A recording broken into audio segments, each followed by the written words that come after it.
We live in an age of stricken shepherds and scattered sheep.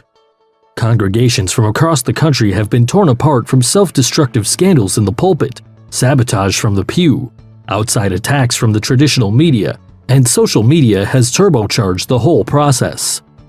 Often wolves in shepherd's clothing have exploited the flock for money, power, and sex, and embarrassed themselves and the church by their own decisions and self-destructive issues. The net result has been wounded and worn-down shepherds whose families have been fractured and whose reputations have been ruined, along with sheep that have become disillusioned, disappointed, disenchanted, and disconnected from the church.